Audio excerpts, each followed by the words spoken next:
Olá, meu nome é Carolina Azevedo e nós estamos aqui hoje para mais um episódio do podcast Recomeçar. Eu queria te dizer que é possível recomeçar independente da situação que você tenha vivido. Eu enfrentei um divórcio, eu enfrentei várias situações financeiras que levaram as minhas empresas a situações que eu não gostaria que elas tivessem vivido. Eu enfrentei a educação das minhas filhas sozinha. Várias situações me fizeram recomeçar na vida. E cada vez que eu recomeçava diferente e, de certa forma, um pouquinho mais forte. Claro que isso não faz o recomeço ser mais fácil, mas te mostra que ele é possível. Esse podcast foi criado para te mostrar histórias de pessoas que também recomeçaram e pessoas que hoje estão com uma vida diferente, com uma vida transformada. Elas recomeçaram e reescreveram as suas histórias. E é isso que nós vamos te contar aqui hoje. Hoje a gente vai contar a história da pastora Bruna Oliveira. Ela é escritora, palestrante, terapeuta e vai contar como ela fez para reconstruir a vida dela, onde ela estava, como ela fez, o que aconteceu e quem ela é hoje. Bruna, seja muito bem-vinda. Muito obrigada por você ter aceitado meu convite de estar aqui. Eu conheço a sua história, mas eu sei que, assim como a sua história já me impactou em vários momentos da minha vida, como você já serviu de referência para mim várias vezes, o fato de você estar aqui hoje vai fazer com que outras pessoas entendam que também é possível recomeçar. Seja muito bem-vinda ao podcast Recomeçar. Ai, Carol, coisa linda! Arrasou. Obrigada por ter me convidado. Eu acredito que esse espaço aqui vai ser um divisor de águas, não somente para nós, né? Porque eu acredito que para você está celebrando uma nova etapa, né, em tudo que Deus te chamou, mas para tantas pessoas que vão ter a oportunidade, o acesso de recomeçar também, mas com mais nitidez, com mais força, com mais firmeza, né? Então, assim, eu também sempre te admirei e agora estou super orgulhosa de mais uma etapa, de fazer parte, né, Carol, de mais uma etapa. Há 10 anos atrás, nós estávamos em um cenário parecido como esse, falando de cura, né, para tantas pessoas, por meio aí das redes sociais, da televisão, e agora nesse podcast, estou muito feliz. Ah, que bom. E como você falou, é verdade, há 10 anos atrás, eu te entrevistei, você contou uma parte muito complexa da sua história, muito difícil, e você precisou recomeçar naquela época, mas a gente nem imaginava tudo que você ia viver depois disso, né? E agora você recomeçou de novo, você reescreveu a sua história. Quem era a Bruna? Quem era a pastora Bruna, a Bruna mulher? Quem era a Bruna antes desse recomeço? Então, antes do recomeço eu era a Bruna Oliveira, agora eu sou a Bruna Batista. Então, eu vivi por muito tempo, assim, com muito medo, Carol. A tônica da minha vida era o medo. O medo de não ser aceita, o medo de não corresponder às expectativas da cartilha que eu vivia, o medo de não ser a filha que Deus queria que eu fosse. Então, assim, a minha vida emocional era muito regida pelo medo, o medo de não pertencer, o medo de não fazer a coisa certa, o medo de não tolerar da maneira como as pessoas diziam que eu deveria tolerar algumas coisas que aconteciam na minha vida. Então, assim, o fato de eu me colocar diante das redes sociais com tanta, às vezes, coragem, na verdade, assim, eu acho que era muita graça de Deus, porque por trás daquela aparência tinha uma mulher que tinha muito medo. Meu Deus. É porque a gente te vê o seu posicionamento, a gente não imagina que o medo seja algo que era presente na sua vida, né? E o que aconteceu? Explica pra gente melhor. Você falou que você tinha medo de todas essas situações, né? E o medo realmente paralisa a gente. Eu falo por mim, eu sempre tive medo de... Aquela coisa, eu não sou boa o bastante, eu não sou inteligente o bastante, eu não sou legal o bastante, eu não sou bonita o bastante, eu não sou magra o bastante. É sempre isso, né? A gente sempre tem o medo, mas na verdade, quando agora eu te ouvindo falar e eu me ouvindo, o medo é de não ser aceita, né? Exatamente, de não ser aceita, de não pertencer, de não corresponder, né? Então, assim, nós que somos cristãs, principalmente, né, as mulheres, elas carregam uma missão de ter que corresponder porque é a partir do posicionamento dela que parece que funciona toda a casa, né? E a gente sabe que uma casa não funciona a partir de posicionamento de uma pessoa só. Precisa das duas pessoas. Então, assim, né, fala-se da mulher virtuosa, que a mulher tem que ser assim, que a mulher tem que ser assada, que a mulher tem que corresponder daquela forma. E se a gente não atinge aquela métrica, se a gente não atinge aquele posicionamento, a gente se sente o quê? Fracassada. E esse fracasso faz com que a gente tenha medo de não pertencer, de não ser aceita pelo meio cristão, entende? Então, assim, essa exigência e esse comportamento, muitas vezes, de colocar sobre a mulher, de que ela é a responsável total por uma família, faz com que muitas mulheres fiquem aprisionadas nesse medo, e esse medo leve ela a cativeiros emocionais e existenciais. Meu Deus. Entende? E até mesmo, assim, eu vou até alongar um pouco, até mesmo espirituais, né? Porque se Deus nos chama para a liberdade, nos chama para viver a nossa identidade, de uma maneira, como é que eu posso dizer, exclusiva, né? Porque nós não somos como outras pessoas. Cada pessoa tem uma história, cada pessoa tem um destino, cada pessoa tem um caminho, cada pessoa tem a sua identidade. Então, se a gente foge desse lugar querendo pertencer a um padrão, a gente está num cativeiro espiritual. É verdade. É verdade. E isso é muito pesado, né? Eu lembro que eu me converti já mais velha, depois da faculdade já, com acho que 24, 25 anos. E no mundo a gente tem aquela cartilha a ser seguida. Você tem que estar em forma, você tem que ser inteligente, ser bem-sucedida, ter um bom emprego ou ter o seu negócio, você tem que ser bem-sucedida. E aí, quando você entra nesse lugar que você acha que você vai ser acolhida, abraçada, cuidada, amada, você vê que, na verdade, tem um peso ainda maior dentro dessa religiosidade toda, né? Porque além de você ser tudo aquilo que o mundo já te impõe, você ainda precisa ser boa, perdoar, amar todo mundo, ser legal com todo mundo, nunca se exaltar, dominar todos os dons do Espírito, tem que ser todos eles em você funcionando ao mesmo tempo. Então é uma carga ainda muito mais pesada, né? Exatamente. E esse padrão, que é algo que me incomoda tanto, porque quando nós padronizamos um jeito, um estilo, uma forma, nós estamos invadindo, né, algo que Deus chamou para ser único. Entendeu? Então, se Deus nos chamou para ser únicos, se existe uma forma de Deus e a gente tenta roubar essa forma e tentar padronizar através de um conceito, de um valor, a gente está tirando o que é mais precioso da pessoa, que é o ser. Entende? Que é o ser. Então, assim, eu não gosto de padronizar nada, sabe? Eu acho que o bonito é ser diferente. E cada um tem o quê? Tem uma história. Então, se eu vou aconselhar uma mulher, colocando nela um padrão, eu estou formatando uma pessoa, e essa formatação vai deformar quem Deus chamou ela para ser, que é a imagem e semelhança de Deus, que é uma coisa muito plural. Não tem nada a ver com um padrão, com um jeito único de ser. Então, assim, claro, Carol, nós temos que seguir princípios, mas a exigência desses princípios pode padronizar pessoas, e o padronizar pessoas pode deformar essas pessoas que Deus chamou para ser livre. Meu Deus. E como é que você vivia nessa época, no meio desse medo todo? Então, eu era uma pastora de igreja local e eu ensinava a cartilha do padrão. Meu Deus. Eu ensinava a cartilha do padrão porque era isso que eu aprendi, o que nós devemos ser, entendeu? Como que nós devemos nos comportar, e, enfim.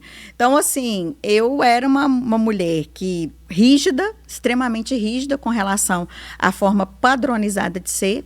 E eu precisava dessa rigidez para poder sustentar uma vida que me falaram que eu tinha que ter, né? Então, me falaram que eu tinha que ter essa vida, então eu como é que eu posso dizer? Eu me nutri dessa rigidez e eu acabava ensinando essa rigidez também padronizada. Mas, no fundo, eu era uma mulher extremamente medrosa, porque o que regia toda essa rigidez era o medo. Meu Deus, o medo de não seguir a cartilha, né? Não seguir a cartilha e de não pertencer. E a sua fé nessa época? Quem que era esse Deus que você conhecia nessa época aí? Como que era a sua fé? Um Deus extremamente rígido. Um Deus que não tolerava sabe? Pessoas que não seguiam exatamente aquela cartilha.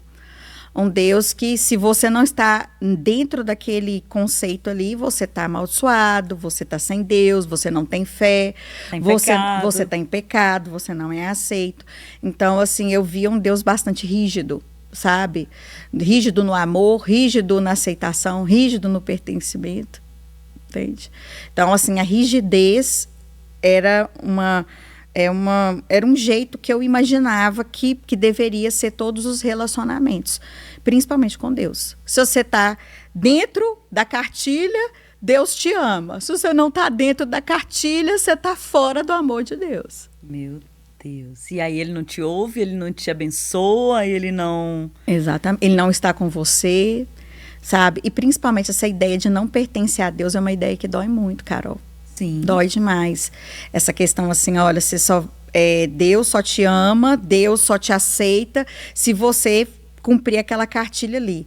E aí a gente não se sente filho, a gente se sente um reprodutor de conceito. É porque a gente que tem filho sabe e a gente que é filho, a maioria das vezes a gente não vai seguir a cartilha dos pais. Exato. Eu não fazia tudo que meus pais queriam. As meninas, por mais que a gente as minhas filhas, por mais que a gente se entenda e tenhamos um ótimo relacionamento, elas não fazem tudo que eu quero, até porque é o que você falou, a pluralidade, somos seres diferentes, né?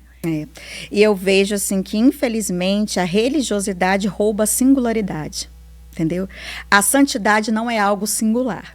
Não essa exigência de santidade, tem que ser tudo igual. Ter ser tudo igual, nos rouba a singularidade. E eu acredito que santidade, ela tem que ser um reflexo da sua singularidade e não uma imposição dela. Que legal isso. Concordo. Concordo com você. E o que aconteceu? O que foi, assim, o ponto de quebra? O que foi que te levou lá no fundo do poço? O que foi a gota d'água? O que gerou um colapso na sua vida que depois dele você precisou recomeçar?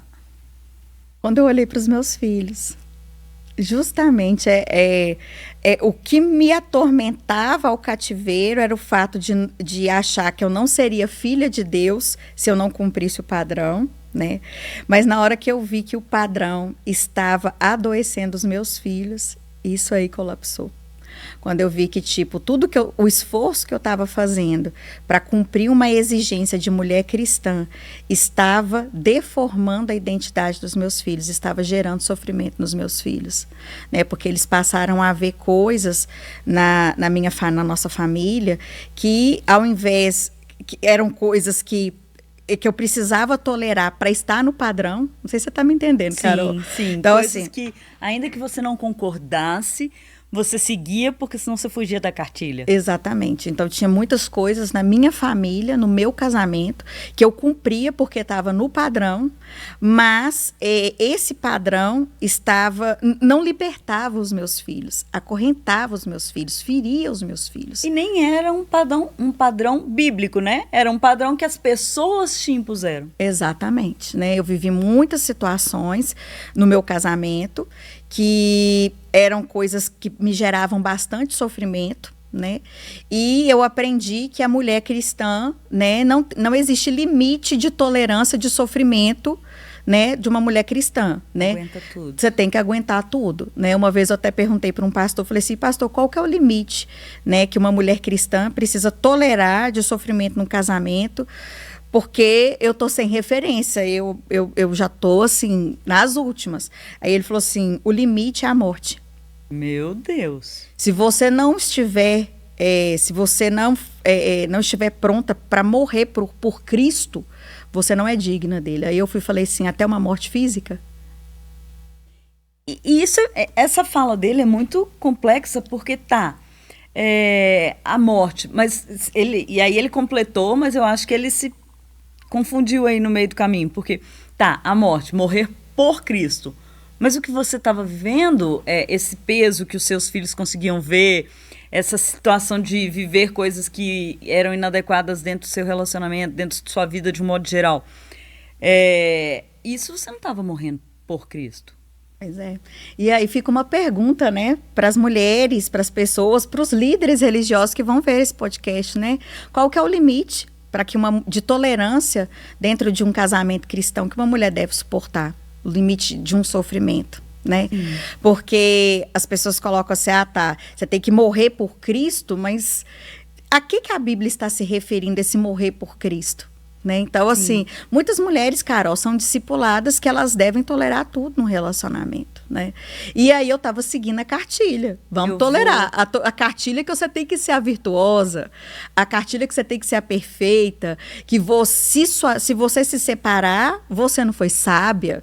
Se você se separar, você não é virtuosa. Se você se separar, você não é mulher de Deus. Se você, a divorciada na igreja, são as mulheres que não conseguiram sustentar uma relação, são as fracassadas, são as mulheres que não teve fé, que não orou direito, que não jejuou direito, que não foi para o monte direito, que não fez o discipulado, o retiro, que não fez a cura. São as tolas, são as nécias, são as que não são sábias. Essas são as mulheres separadas na igreja evangélica. E essas mulheres são colocadas o quê? No cantinho do pensamento. Vai ver qual mulher separada tem cargo de liderança na igreja? Qual mulher separada que tem voz na internet? Entendeu? É verdade. Então, assim, até excluída de grupo de pastoras eu fui, depois que eu me separei. Por quê? Porque você aqui não conseguiu cumprir a cartilha, então você fica aqui no cantinho do pensamento. É como se do dia para a noite, a partir do momento que você vivencia o divórcio, que aquilo se torna uma realidade na sua vida, toda aquela porção de Deus que você carregava, toda aquela a santidade, toda a unção que você carregava, ela acabou. Sai. E eu fui advertida com relação a isso, né? Quando eu procurei ajuda e aí eu já não estava aguentando mais com as situações que estavam acontecendo, já estavam insustentáveis, né? Tipo assim, acho que eu já tinha esgotado toda a virtuosidade da cartilha. É porque ainda joga na cara da gente aquela mulher de Provérbios 31 o tempo inteiro, né? Exatamente. E ninguém encontrou essa mulher até hoje, né, cara? É. Quem achará? Né? Quem achará? Ela não foi encontrada, né? Só que a gente quer ser ela porque a gente entendeu que para ser uma mulher de Deus a gente tem que ser a de Provérbios.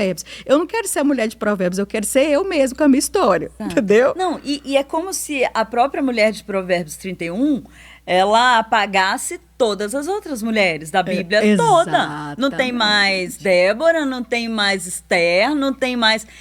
Sara também fez um monte de coisa que você olha e fala assim, uai, Sara, você fez isso, hein? Mas não. E assim, Carol, e essa questão, esse preconceito, né, da mulher dentro da igreja, da mulher casada e da mulher divorciada, né? Sim. Tipo, parece que para você ser uma mulher respeitada num lugar cristão, você precisa ter o estado civil de casada, entendeu? Sim. Você é vista a partir do seu estado civil. Se você é solteira, tem a solteira virgem que mora com os pais, tem a solteira que mora sozinha, tem a divorciada, tem a casada, entende? E esse roubar a singularidade, eu vejo que é uma desonestidade, né, que a religiosidade provoca em nós. Porque você vai ver assim, olha, quando a Bíblia vai falar de Débora, igual você tocou no nome de Débora, né, vai falar assim, ó, como que a Bíblia apresenta Débora? Fala, e Débora profetiza esposa de Lapidote. Entendeu? Então, primeiro ela é Débora, depois ela é profetiza e depois ela é esposa. Então, o Estado Civil vem em terceiro aí. Dentro não é o que melhor qualifica Débora, exatamente. Né? E aí, por causa dessas questões, assim, de qualificação, é que muitas mulheres vão se mantendo presas em situações, em até mesmo abusos religiosos, em até mesmo esse tipo de relacionamento abusivo dentro da fé. Por quê? Porque ela só é vista a partir da identidade do que ela faz e não da singularidade de quem ela é. Então, assim, olhar para os meus filhos me fez olhar para mim, né? E me fez mover toda uma situação para que eu não aceitasse mais nem relacionamento espiritual abusivo, nem qualquer outro tipo de relacionamento abusivo, entendeu? Você tocou num ponto importante, porque existem relacionamentos espirituais abusivos, né? A gente acha que não, porque a gente foi ensinado a respeitar a qualquer custo. Da mesma forma que nós somos ensinadas a seguir a cartilha para ser uma boa mulher cristã, nós também somos ensinadas a seguir a autoridade espiritual imposta, de certa forma, a qualquer custo. Você não pode questionar, você não pode discordar. Exatamente. Né? E quando aconteceu essas questões comigo, né, que eu estava assim numa situação em que eu achei que eu tinha esgotado a cartilha, que eu fui procurar ajuda, né, eu ainda fui ameaçada. Como assim? Uai, me disseram assim, olha, se você se divorciar, né, você pode divorciar, você não vai perder a salvação por divorciar, mas você vai perder seu ministério, você vai perder curso, você vai perder mentoria e até mesmo você não vai poder nem ser profissional da área da saúde mental. Então, como tipo assim, seu estado civil definisse toda uma vida. Então, e aí eu fiquei muito triste, que eu falei assim, nossa, pastor, assim, hoje eu sou uma mulher que está, assim, eu estou no fundo do poço, eu estou numa situação de humilhação extrema. E o que eu queria é sentir pertencimento, eu queria ser consolada. Me ajuda, né? E aí eu queria ser tratada como CPF, não como CNPJ. Você está me vendo como uma líder e não como uma filha de Deus. Meu Deus. Então, eu estou aqui numa situação que eu estou precisando de ajuda e você está me ameaçando, dizendo que eu vou perder tudo se eu não for casada. Né? Meu Deus.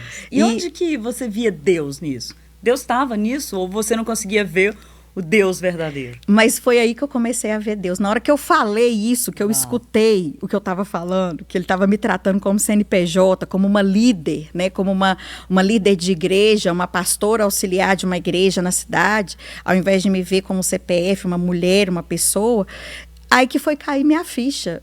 Eu falei assim, Deus não me vê assim como CNPJ, Deus não me vê na função, Deus não me vê no padrão, Deus me vê como uma pessoa, Deus me vê como uma filha. E aí veio uma questão assim, que a gente é mãe de menina e a gente se avalia muito assim, porque a gente está discipulando as nossas filhas na feminilidade e em todas essas questões de mulher, né? Então a gente discipula desde pequenininha. E aí eu comecei a pensar, se fosse minha filha falando o que eu estou falando com o pastor, se fosse a minha filha me perguntando, o que eu diria? Eu falaria com ela, separa agora. Então, se eu, que sou uma pessoa normal, natural, cheia de falhas, consigo ter misericórdia com alguém que sofre, imagina Deus, Carol. Imagina o nosso pai espiritual, entendeu? Sim.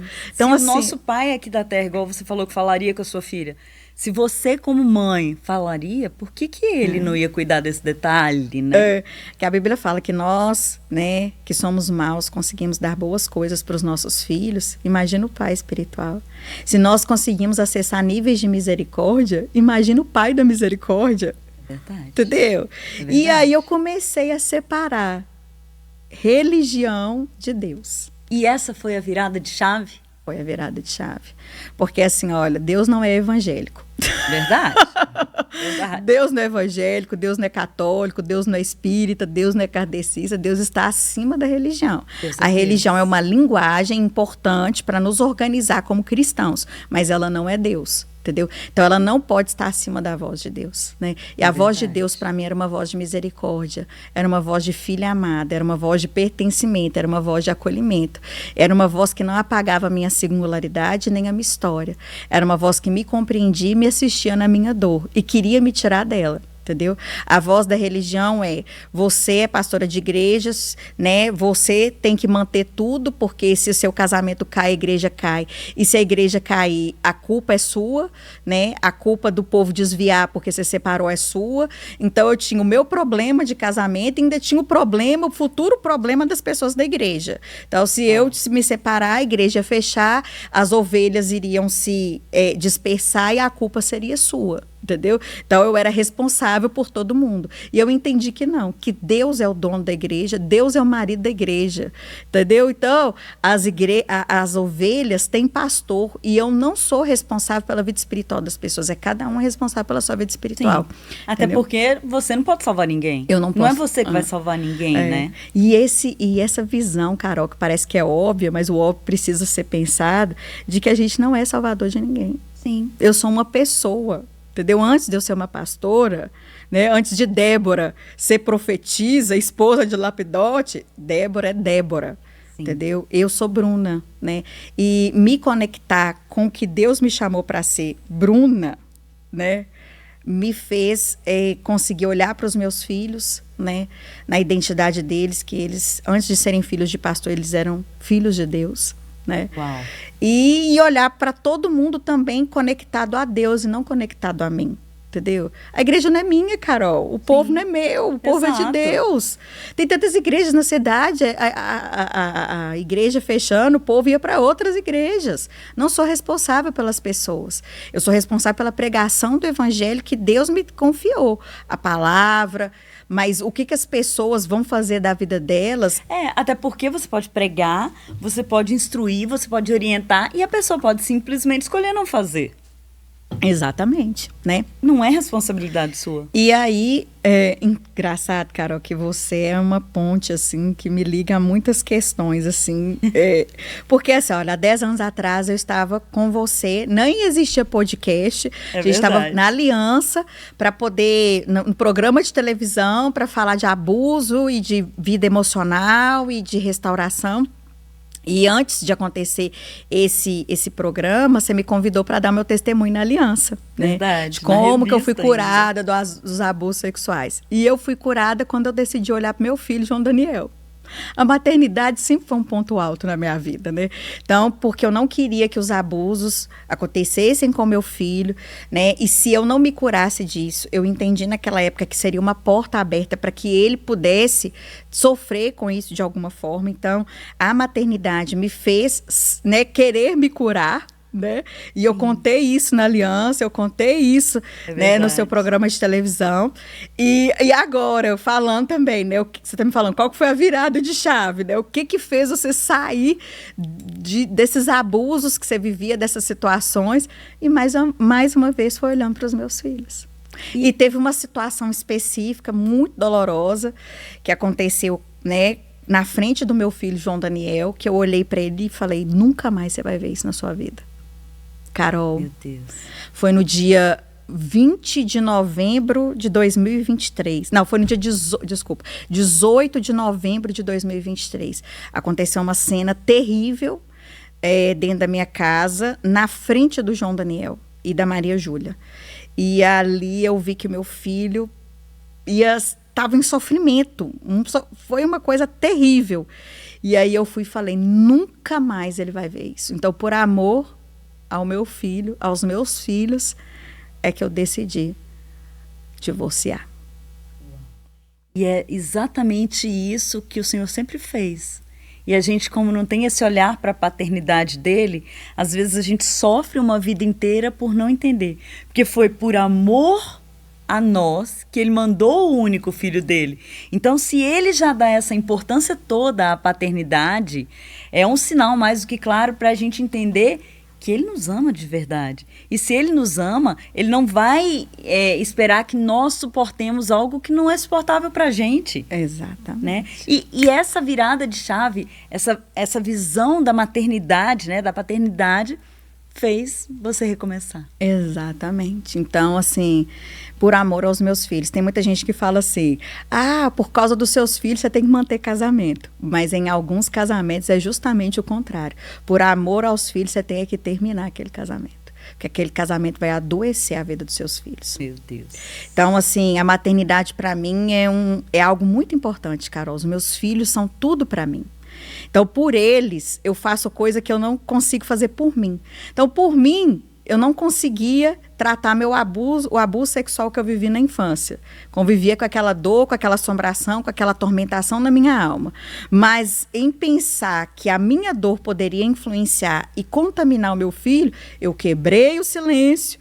E aí, por eu quebrar o silêncio, em 2016, eu comecei a ser levantada como uma testemunha para várias pessoas no mundo que passaram por abuso sexual, porque a partir disso vieram os meus livros, mentorias, e aí o ministério itinerante, né? Eu fui conhecida como uma mulher que trabalhava, uma pastora que trabalhava libertação. E aí, começou com o João, né? Hoje eu tenho o João e a Maria. Então, para não, né, contaminar a infância deles e a forma como eles veem Jesus, principalmente, eu precisei me separar. Né? E como foi recomeçar? Carol, foi terrível. A gente romantiza isso, né? Recomeçar é lindo. Carol, mas como foi? Divórcio é o inferno. É verdade. É verdade. Divórcio é algo terrível, eu não desejo isso pra ninguém. E eu não sou a favor do divórcio, né? Porque às vezes as pessoas nos veem como mulheres separadas e Sim, falam... porque você se divorciou, você... tá levantando as ativistas do divórcio. Nossa. Divórcio é o inferno, entendeu? Verdade. Foi terrível, porque é uma dor, assim, que não dá pra gente mensurar. Ninguém casa pra separar. Eu casei virgem, eu casei com bênção de profeta, bênção do pastor, bênção do pai, bênção da mulher de oração do monte que está lá de joelho dobrado 24 horas.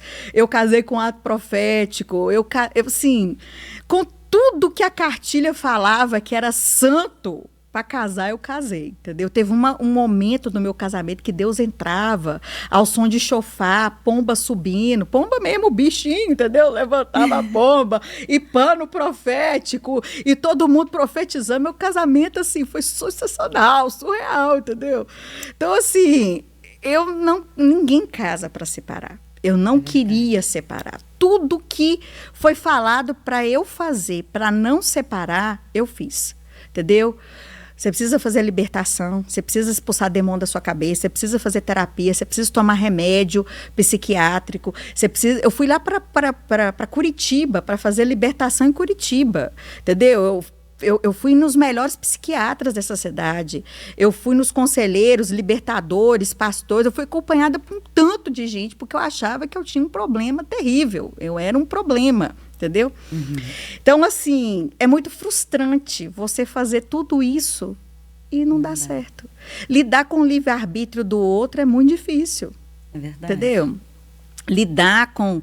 Porque, assim, eu achava que eu era o problema de tudo. Então, eu fiz de tudo para poder mudar esse problema. Eu fiz de tudo para poder restaurar meu casamento. Então, assim, cumprir a cartilha e ver que ela não deu certo para você é horrível. E foi uma cartilha que eu também ensinei, entendeu? E assim, pensa assim, eu escrevi A Guardiã do Lar, né? Sim. Então, assim, tudo que eu escrevi foi à luz da palavra, né? Não mudo nada com relação a isso. Mas isso não deu certo para mim. Sim. E aí eu questionei muito Deus, eu recebo testemunhos, Carol, até hoje, de mulheres que são abençoadas, igrejas, ministérios de mulheres que estão aí atrás do livro até hoje, que ele esgotou, né? Eu também não mandei fazer de novo. Tipo assim, que fala, não, meu casamento mudou, minha vida mudou, meus filhos mudaram, que sua literatura, que você ensinou, suas mentorias. E eu falei, para mim não deu certo. É triste eu falar isso, mas é verdade. Assim, dá até um negócio aqui no podcast, meu Deus. Assim? Mas uma coisa que eu aprendi com o meu divórcio, eu lutei 6 anos pela restauração do meu casamento. E o Senhor não restaurou o meu casamento. Eu já ajudei várias mulheres, conheço várias mulheres que tiveram o casamento restaurado. Já orei por várias mulheres. Ontem mesmo eu recebi o testemunho de uma delas que o casamento foi restaurado agora, depois de anos de uma palavra que eu entreguei para ela. Mas o meu não foi. E aí, eu entendi que mais do que a restauração de um casamento, o Senhor restaura pessoas. Eu entendi que o Senhor e pessoas restauradas restauram casamentos. Então, precisa ser as pessoas. Não dá para o Senhor restaurar uma e o casamento ser restaurado. Entende? Eu entendi que eu, por ser uma filha amada, por mais que eu recebesse o rótulo de divorciada, por mais que você não fizesse mais nada na igreja, por mais que o máximo que você vai fazer é abrir um cultozinho de vez em quando, ou ficar na porta recebendo as pessoas, dando um sorrisinho e tchau. Eu entendi que o Senhor queria me restaurar. Eu entendi que isso era mais importante para Ele. E a minha restauração mudou tudo. Entende? Mas não é fácil. Não é, porque eu lidei primeiro com a frustração de que eu não tinha casado para separar. Com a frustração de que eu fiz tudo e não deu certo. Com a frustração da própria instituição evangélica, né, que ao invés de me acolher, me rejeitou, né? Eu fui expulsa de grupos de WhatsApp. Eu, até hoje, não recebi nenhuma ligação de ninguém, né, do meio que eu pertencia, para me perguntar se tinha leite na minha casa, se tinha fruta, se tinha carne. Porque eu era uma mulher sozinha, como é que eu estava comendo e alimentando meus filhos? Entendeu? Então, enquanto eu estava na cartilha, né, seguindo a cartilha, eu era filha, eu era pastora, eu tinha microfone na mão e todo mundo me queria por perto, porque eu era a pastora Bruna Oliveira. E aí, na hora que eu me tornei Bruna Batista, eu era desprezível. Eu era a leprosa do lugar. entendeu? Então, eu nunca fui procurada. Então, lidar com a rejeição do sistema evangélico, lidar com a minha própria frustração de que aquilo que eu ensinei não deu certo para mim, né? E aí eu perguntei, Deus, e aí? E aí Deus falou comigo, a palavra sempre vai ser maior que você. Não tem a ver com você, tem a ver com a minha palavra. Uau. Entende? Então, assim, e a aplicação dessa palavra é que vai fazer as coisas acontecerem nas famílias. E não depende de uma pessoa só. Né? Não depende. Essa questão, a mulher vai segurar o casamento, a mulher vai fazer. Não, o casamento, Carol, é composto por duas pessoas. E não por uma mulher que é responsável por todo o casamento, porque é assim que muitas vezes é cobrado de nós, né? Você é responsável pelo casamento, e parece que até uma mãe que é responsável pelo filho. Não, eu não estou casada com uma criança que eu me responsabilizo por ela. Sim. Eu estou casada com um adulto, então os dois adultos são responsáveis pelo casamento. Então, se acabou o casamento, a responsabilidade é dos dois, não é da mulher. Ah, porque ela não foi sábia, ah, porque ela não foi isso. Então, lidar com esse entendimento também me causou muita dor, né? Porque eu achava que eu era responsável por tudo. E que se eu me responsabilizasse por tudo ia dar certo. E eu me responsabilizei por tudo e não deu certo, né? Então, lidar com isso foi muito difícil. Lidar com o financeiro, muito difícil, né? Porque hoje, no Brasil, o homem dá 30% do seu salário e está resolvido. E a mulher, ela não dá 30% do salário dela, ela dá 100% do salário dela para criar a família. Mais a vida toda. Mais a vida toda, o tempo todo, né? Sim. Então, assim, lidar com o financeiro foi muito difícil. Né? Ainda é desafiador, você sabe disso, que não é fácil. Lidar com o questionamento de uma cidade, porque eu não dei satisfação, eu simplesmente saí. Né? As pessoas dessa cidade não sabem o porquê que eu me divorciei, não só da cidade, ninguém sabe o porquê que eu me divorciei. E eu prefiro manter dessa forma, porque eu quero preservar os meus filhos. Então, assim, lidar com questionamento, com julgamento, né? Lidar com a acusação das pessoas de que a vida espiritual delas foi afetada porque o casamento da pastora Bruna Oliveira acabou, entendeu? Então, lidar com tudo isso foi muito difícil, né? E foi um inferno para mim. Então, assim, o recomeço foi muito, mas muito difícil. Porque eu também estava perdida. Eu era quem agora? Eu não era pastora, eu não era esposa do pastor, eu não era pregadora itinerante, eu era quem? Né? Lidar comigo, eu estou lidando com quem? Com que pessoa que eu estou lidando? Né? Então, me descobrir foi o caminho que me devolveu para Deus. E quem é a Bruna hoje?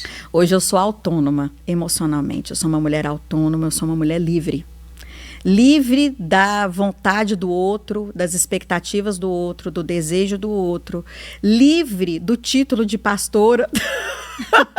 Desse peso, né? Não do agir como pastora, mas do peso, né? Eu falo assim do título, porque o título faz com que você cumpra uma cartilha. Hoje eu tenho a função, o sacerdócio pastoral, que não tem nada a ver com essa dimensão do título da plataforma. Eu não estou na plataforma, mas eu estou aqui. Né? Eu estou na pia da cozinha, lavando louça depois do almoço para os meus filhos. Eu sou hoje pastora de 2 pessoas, João e Maria. Entendeu? Hoje eu sou pastora dos meus filhos, né? Eu, de alguma forma, exerço pastoreio, né, na internet, através daquilo que eu posto, porque pastoreio é apacentamento, né? É cuidado, é acolhimento. Então, assim, eu ouso dizer que eu sou ainda mais pastora hoje, mas eu não estou numa plataforma. Então, quando eu falo do título, eu me livrei do título, eu me livrei desse peso, dessa imposição que o padrão exige que você tenha para estar numa plataforma. Então, hoje eu estou livre, né, de querer estar no padrão para estar numa plataforma. Hoje eu exerço o sacerdócio da cura num podcast, lavando a roupa depois que eu saio do meu trabalho, cuidando dos meus filhos, no parquinho, entendeu? Desfraldando, terminando de desfraldar minha filha, sabe? Levando no pronto atendimento, quando está com febre, cuidando de coisas mínimas da casa, né? Aprendendo a colocar pilha numa boneca para poder falar, para poder fazer xixi, para poder para poder interagir com minha filha, entendeu? Então, assim, ensinando meu filho alguma coisa importante a respeito da vida, fazendo café com Deus Pai, junto com o João Daniel, sabe? Indo do cinema para ver os Vingadores. É assim que eu exerço o sacerdócio, né, pastoral. E hoje eu sou uma missionária dentro do meu lar. E que mensagem você deixaria hoje para uma mulher que já esteve nesse lugar que você esteve? A mensagem que eu deixo é que você é filha do Deus vivo. Você é uma princesa do Pai. E como uma filha, o seu pai, ele não quer que você tenha medo. Porque nós não somos filhos, né, da escravidão para ficarmos com medo. Mas nós somos filhos da adoção. E nós podemos ter um paizinho, um pai bem próximo. E se você, que é mãe, não deseja o mal para os seus filhos, não deseja que eles sejam tristes, que eles sejam abusados, imagina o seu pai espiritual, né? Então, hoje a minha mensagem é que você pode sim sair do medo, que se você der esse passo para sair do medo, você não vai ter somente um Deus que vai te sustentar, mas um pai que vai te carregar e vai te segurar pela mão. Ai, que lindo isso. É isso. Bruna, obrigada. Muito obrigada pela sua presença. Muito obrigada pela sua leveza, pelo seu pastoreio, porque eu reconheço o seu pastoreio. E eu creio que hoje ele ainda é muito mais difícil do que era naquela época, porque a responsabilidade é muito grande de fazer esse pastoreio, muitas vezes sozinha. Então eu te agradeço, louvo a Deus pela sua vida. Você sempre faz parte dos recomeços da minha vida, então não podia ser diferente, você tinha que estar aqui. Porque você mostra que é possível. Você mostra que é possível recomeçar. Muito obrigada por estar aqui hoje comigo. Ai, Carol, te agradeço por tudo, porque você também está marcando um tempo na minha história, né? Essa afeição e essa ligação espiritual, né, nos faz ter mais interpretação daquilo que Deus vai fazer daqui para frente, né? Verdade. E eu te vejo como uma grande porta aberta para minha vida e uma voz, né, que me ajuda a descobrir a minha própria voz. Que bênção. Obrigada por estar aqui. Ai, obrigada. E agradeço também a você que assistiu até aqui, que esteve aqui com a gente, ou que ainda vai assistir esse podcast, porque assim como eu recomecei, assim como a Bruna recomeçou, assim como o Senhor também reescreveu a história dela, eu creio e oro para que Ele reescreva a sua também. Às vezes não vai ser um divórcio, às vezes você precisa, como foi com nós duas, mas às vezes você precisa recomeçar a sua história após um luto, após uma mudança de carreira profissional, após os filhos crescerem e saírem de casa. Não interessa qual é a sua dor ou qual é o momento que você está vivendo hoje. O que importa é que é possível recomeçar. E eu espero que essa história de hoje, que esse testemunho de hoje possa te mostrar que você também pode. Obrigada por nos acompanhar e até o próximo podcast Recomeçar.